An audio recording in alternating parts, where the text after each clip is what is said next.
Hey guys, my name is Alistair Louise and welcome to the series where we dive deep into the world of time series forecasting. And speaking about time series forecasting, I'm pretty sure you guys would have come across these terms which are widely used in this domain, such as ARIMA, SARIMA, SARIMAX models. And I'm also sure you guys would have come across popular libraries such as Facebook's own Profit time series forecasting library and so on.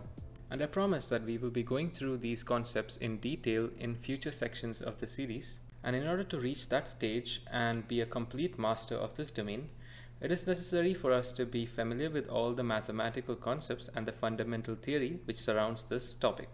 And in order to kickstart our journey, we will be exploring two of the fundamental concepts in time series analysis, which are Hodrick-Prescott filter and ETS decomposition.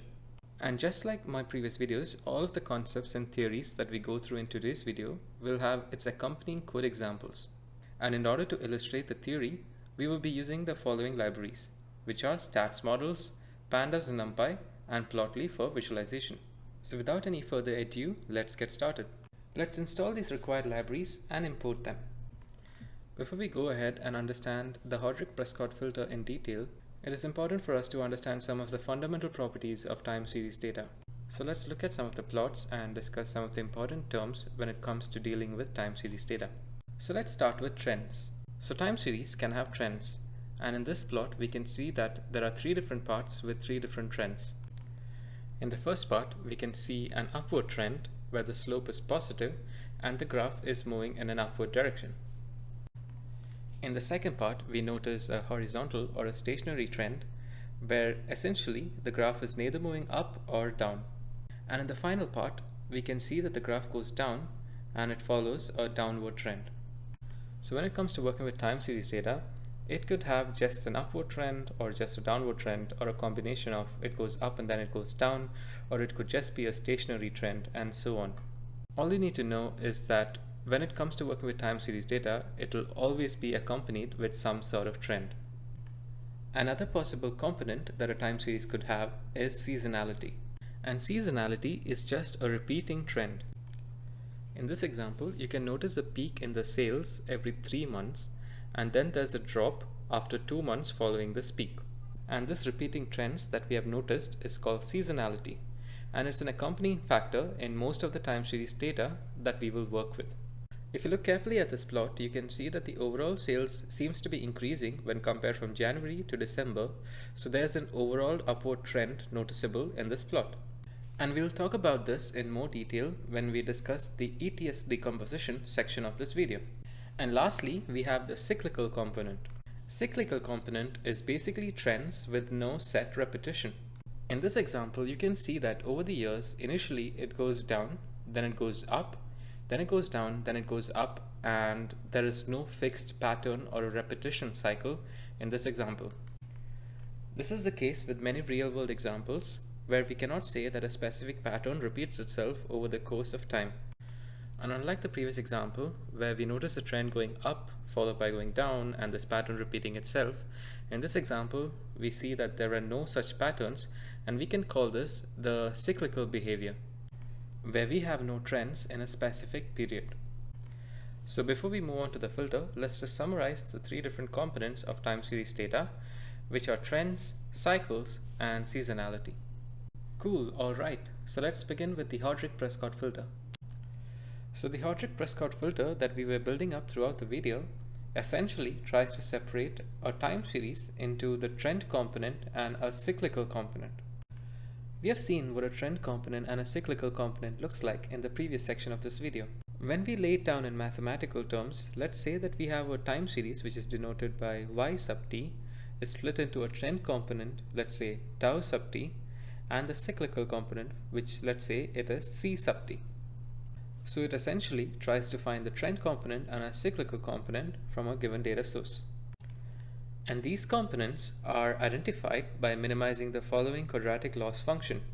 And in this function, the lambda is the smoothing parameter. So this is essentially the formula that the Hodrick-Prescott filter uses to split the time series into the two components, that is trends and cyclical component. And it's minimizing this formula. And the lambda value, which is the smoothing parameter, it handles the variation in the growth rate of the trend component. So when you're working with default data, in the case of the filter, which is quarterly data, you can use a default value of 1600, which is recommended. And when you're working with annual or yearly data, you can use a default value of 6.25. And finally, when you're working with monthly data, you can use the default value of 129,600.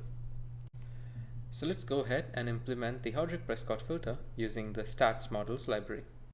So we load this public dataset available on GitHub, which is the GDPC1 dataset, and it has two columns. One is the date column and the other the GDP column. We then set the index as the date column, and then let's print out the shape. Let's also print out the head of the data frame. And as you can see, the date column has been set as the index and the GDPC1 column has the GDP values. I think it would make more sense to you guys if I plot out this data frame with respect to the date. As you can see, there's an increasing trend all the way from 1947 to 2019. And on a side note, Plotly is always my go-to when it comes to data visualization. Plotly allows us to build beautiful and interactive plots with just a few lines of code using Python. Of course, other data visualization libraries exist such as Matplotlib and Seaborn, but in my opinion, being able to interact with the charts gives a whole different user experience, and this is what Plotly is able to achieve. With that being said, let's come back to the Hodrick-Prescott filter, and as we have discussed earlier, what the filter does is basically it separates the time series data into two components, that is the cyclic component and the trend component. And since this data is distributed on a quarterly frequency, the lambda value is set to be 1600, which is the ideal value, and I've mentioned it here even though it's already the default value, just for clarity. So let's run this cell. Alright, so let's now plot out the trend component, which has been extracted using the HP filter. Alright, and let's also plot out the cyclic component.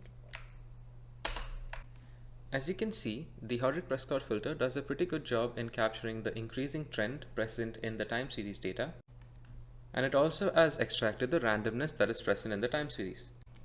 Now if we overlap the trend along with the original time series data, we can see that the Hodrick-Prescott filter does a pretty good job in capturing the trends present in the data, and especially between this region, if you notice, between 1999 and 2010, where there's a slight deviation in the GDP, the trends cut through exactly the center. Now before I move on to the next and the final section in this video, I really hope that you have understood how useful the HP filter can be when analyzing time series data. Now let's move on to ETS decomposition. Now as we have seen that the HP filter extracts the trend and the cyclic component out of our time series data, ETS decomposition goes one step further and it also extracts the seasonality component out of our time series data. So the letters ETS stands for error, trends, and seasonality respectively. You could consider the Hodrick-Prescott filter to be a simplistic version of ETS decomposition. Now there are two types of ETS models, and it is up to us to pick and choose which one depending on the time series data that we work with. So if the time series data has a more linear trend, as in it increases in a linear fashion, then you can choose the additive model since the seasonality and trend component seems constant over time. Now in the other case, when your time series data moves in a non-linear fashion, maybe it increases or decreases exponentially, then you have to choose the multiplicative model. Let's illustrate this through an example. We're going to be using the same GDPC1 dataset as used previously for Hodrick-Prescott filter, and let's once again plot the data frame. Alright, so this is the same trend that we have seen earlier, an increasing trend all the way from 1947 to 2019. And this trend seems non-linear when you compare the data from 1947 to 2019. There is some sort of an exponential increase, and hence I've chosen the multiplicative model when you're calling the seasonal decompose function provided by stats models. Alright, so let's fit the model to the dataset. Now the result variable contains the trend, seasonality, and residual component from the time series data, which has been extracted by the seasonal decompose function. You can easily plot each of these components using Plotly. So let's see how these three components looks like. It is actually amazing to see the insights that we're able to extract using the ETS decomposition function. You can see that the original time series that we have worked with is actually composed of three components, that is a trend, seasonality, and residual component. And with just one line of code, we're able to extract these components and analyze each of them individually. Now let's quickly summarize what we have gone through in today's video. We have understood the different components that are present in time series data, namely the trend, seasonality, and cyclic components. We have then explored two of the fundamental concepts when it comes to time series data, that is the Hodrick-Prescott filter and ETS decomposition. The Hodrick-Prescott filter decomposes your time series data into two components, that is the trend and the residual component, whereas the ETS decomposition divides it into three components, that is the trend, seasonality, and residual components. Now I hope you have found this video useful, and stay tuned to future parts of the series where we go deep into other more advanced time series concepts such as ARIMA, SARIMA, SARIMAX, and so on, as well as explore popular state-of-the-art time series forecasting libraries such as Facebook's Profit Library. Well, that's it for this video. Thank you all for watching. Take care and peace.